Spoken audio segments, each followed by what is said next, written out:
नमस्कार दोस्तों, स्वागत है आप सभी का विकास स्टडी पॉइंट में। दोस्तों, इस वीडियो में हम बात करने वाले हैं क्लास 11 का हिस्ट्री चैप्टर नंबर 5, जिसका नाम है बदलती हुई संस्कृत परंपराएं। इसका हम इंपॉर्टेंट क्वेश्चन करने जा रहे हैं, तो वीडियो में पूरा बने रहिएगा। और मैं आपको ये गारंटी देता हूं कि अगर आप इस वीडियो को अगर आप देख लेते हैं, बेशक आपने चैप्टर नहीं पढ़ा हो, फिर भी आप लोग बहुत ही अच्छा खासा स्कोर कर लोगे, ठीक है। और इस चैप्टर से जितने भी इंपॉर्टेंट क्वेश्चंस बनते हैं वो सारा का सारा चीज इसमें कवर अप किया गया है, चाहे वो छोटे यानी कि 1 नंबर के एमसीक्यू की बात हो, चाहे वो अति लघुत्तरी क्वेश्चन की बात हो यानी कि 3 नंबर वाले, या फिर 8 नंबर वाले क्वेश्चन की बात हो। सारा चीज कवर किया गया है, वीडियो में पूरा बने रहेगा, चीजों को देखते रहेगा। चलिए, सबसे पहले हम स्टार्ट करते हैं। सबसे पहला चीज हम स्टार्ट करते हैं, यहाँ पे स्टार्ट करते हैं 1 नंबर के क्वेश्चन से। देखिए, 1 नंबर का क्वेश्चन कुछ इस प्रकार से पूछा जाता है, द लास्ट सपर चित्र बनाने वाले कलाकार का नाम बताइए। ये कई बार क्वेश्चन पूछा गया है और इंपॉर्टेंट भी है। द लास्ट सपर, ये देखिए आप ये दे सकते हैं, यानी कि ये जो चित्र है किसने बनाया है। आपके सामने ऑप्शन कुछ इस तरीके से दिया रहेगा, लेकिन जो ऑप्शन राइट हो जाएगा वो हो जाएगा लियोनार्डो दा विंसी। क्या हो जाएगा? लियोनार्डो दा विंसी, ठीक है। दूसरा क्वेश्चन आता है, गुटेनबर्ग द्वारा 1455 में सबसे पहले अपने छापे खाने में उन्होंने क्या चीज छापा था, ठीक है। तो क्या चीज छापा था? बाइबल की 150 प्रतियां छापा था। इस वजह से यहाँ पे ग ऑप्शन राय हो जाएगा राइट, ठीक है। आगे बढ़ते हैं, अगला क्वेश्चन समझते हैं। अगला क्वेश्चन लिखा है, मार्टिन लूथर द्वारा प्रारंभ किया गया कैथोलिक चर्च के विरुद्ध अभियान क्या कहलाया? ये क्वेश्चन बड़े नंबर में भी आता है, छोटे नंबर में भी आता है। क्या आता है कि जो मार्टिन लूथर है ना, मार्टिन लूथर ने किस चीज की शुरुआत की थी, कौन सा अभियान चलाया था? तो क्या स्टार्ट किया था इन्होंने? प्रोटेस्टेंट सुधारवाद। इट मीन्स हम इसको धर्म सुधार आंदोलन भी कहते हैं, ठीक है। अगला क्वेश्चन आता है कि कोपरनिकस ने किस सत्य की घोषणा की है? किस सत्य की घोषणा की है? तो कोपरनिकस ने यह बताया है कि जो पृथ्वी है ना, पृथ्वी समेत सारे ग्रह सूर्य के चक्कर काटते हैं। किसके चक्कर काटते हैं? सूर्य के चक्कर काटते हैं। लेकिन इससे पहले कॉन्सेप्ट क्या चल रहा था? इससे पहले कॉन्सेप्ट ये चल रहा था कि सूर्य जो है पृथ्वी के चक्कर काट रहा है, क्योंकि पृथ्वी बीच में स्टेबल है। क्यों स्टेबल भाई? हम पापी हैं, हमने पाप किया, इस वजह से पृथ्वी रुकी हुई है और बाकी सारी चीजें घूम रही है, ठीक है, इसलिए। लेकिन आगे चल के कोपरनिकस ने इस चीज को खुलासा कर दिया कि नहीं, अभी तक जो चीज आप पढ़ते आ रहे तो गलत है। यानी कि उन्होंने ये चीज बताया कि सूर्य बीच में है, पृथ्वी समेत सारे ग्रह क्या करते हैं? सूर्य की परिक्रमा करते हैं। तो ऐसा चीज, तो क्या लिखा है? कोपरनिकस ने किस सत्य की घोषणा की है? ये सत्य की घोषणा की है कि पृथ्वी समेत सारे ग्रह सूर्य की चक्कर काटते हैं। ये जो क ऑप्शन हो जाएगा वो बिल्कुल राइट हो जाएगा। समझ में आ रही चीजें? चलिए आगे क्वेश्चन की बात करते हैं और देख लेते हैं कि सोसाइटी ऑफ जीसस क्या था। सोसाइटी ऑफ जीसस क्या था? तो क्या था? ये कैथोलिक चर्च द्वारा आंतरिक सुधार के लिए बनाई गई एक संस्था का नाम था, ठीक है। आगे, जेसुइट कौन थे? जेसुइट की बात करते हैं। जेसुइट कौन थे? तो जेसुइट कौन कहलाते थे? तो सोसाइटी ऑफ जीसस के अनुयायी जो होते थे, जो फॉलोवर्स होते थे, उनको हम कहते हैं जेसुइट। समझ में आ रही बात? चलिए बढ़ते हैं लास्ट क्वेश्चन की तरफ। लास्ट क्वेश्चन देखिए क्या लिखा है कि मार्टिन जो लूथर है, यानी कि विशुद्ध मार्टिन लूथर जो है, कौन से देश के निवासी थे?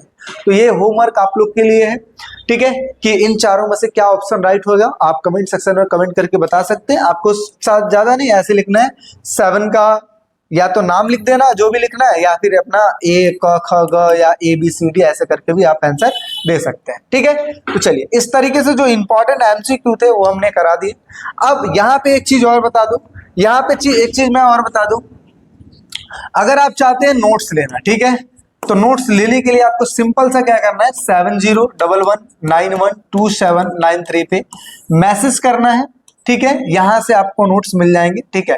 आपके जो नोट्स हैं वो देखने को मिल जाएंगे, ठीक। किस किस चीज के, जो भी आपका पेपर बचा हुआ है, जैसे हिस्ट्री के नोट्स हो गए, जैसे सोशोलॉजी के नोट्स होंगे, जो भी आपके पेपर बचे हैं उसके आप नोट्स ले सकते हैं। तो नंबर आपको यहाँ पे भी गिवन है 7011912793, और वैसे भी गिवन है, आप वहां पे ले सकते हैं। चलिए नेक्स्ट बात कर लेते हैं। अब यहाँ पे देखते हैं अति लघुत्तरी वाले क्वेश्चन। कौन से क्वेश्चन? अति लघुत्तरी। ये क्या होता है जी?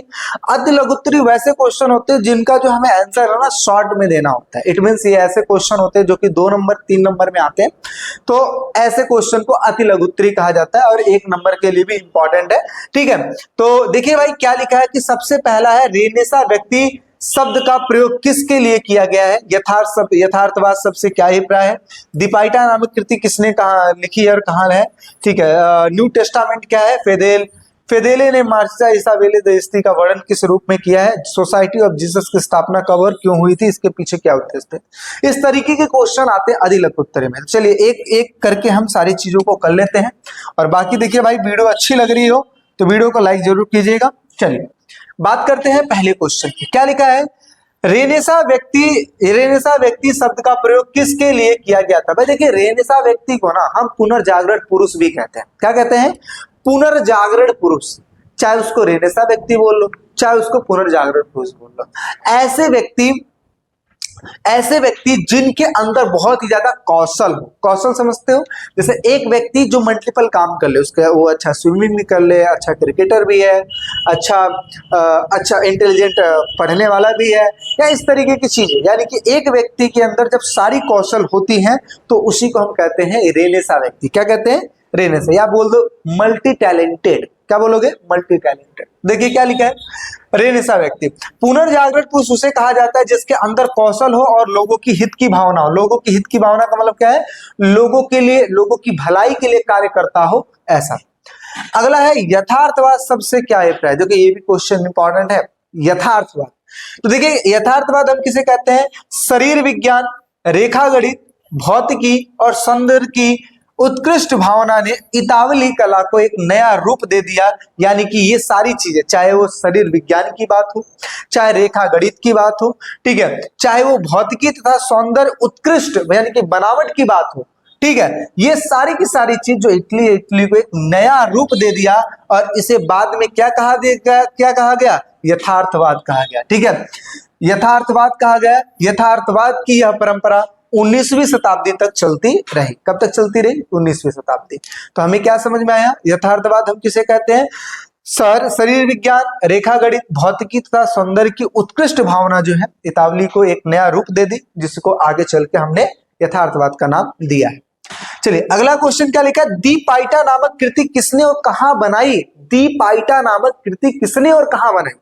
तो किसने बनाई भाई? दीपाइटा नामक जो कृति है माइकल एंजेलो ने बनाई थी। किसने? माइकल एंजेलो ने बनाई थी। और ये सेंट पीटर बेसिलिका में स्थित है। कहाँ है? सेंट पीटर बेसिलिका में ये स्थित है। अब आपको क्या करना है? गूगल पे ये सर्च करना है। सर्च करके ये आपको कमेंट सेक्शन में बताना है कि ये कहाँ स्थित है, कौन से जगह पे, कौन सा लोकेशन उस जगह पे। ठीक है, इससे क्या होगा? आप इसको सर्च करेंगे तो आप जब उसको सर्च करेंगे ना तो वहां पे आपको जब दिखेगा तो एक ध्यान में रहेगा, क्योंकि ऐसे भी क्वेश्चन आते हैं कि ये जो है जो सेंट पीटर बेसिलिका है वो कौन से जगह पे स्थित है, कौन से देश में स्थित है, ऐसा करके पूछ लेता है। तो ये बात याद रखिएगा, माइकल एंजेलो ने इस चीज को बनाया था।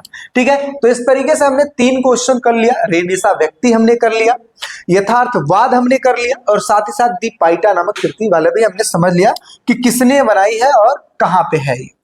चलिए आगे बात करते हैं न्यू टेस्टामेंट क्या है। भाई देखो न्यू टेस्टामेंट हम किसे कहते हैं?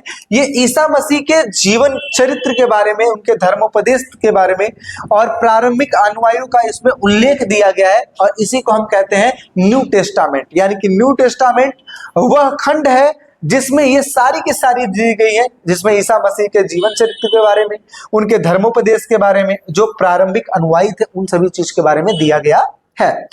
आगे बात करते हैं फेदेल। अगला क्वेश्चन है फेदेल ने मार्सिया इसाबेले द इस्ती का वर्णन किस रूप में किया है? तो किस रूप में किया है?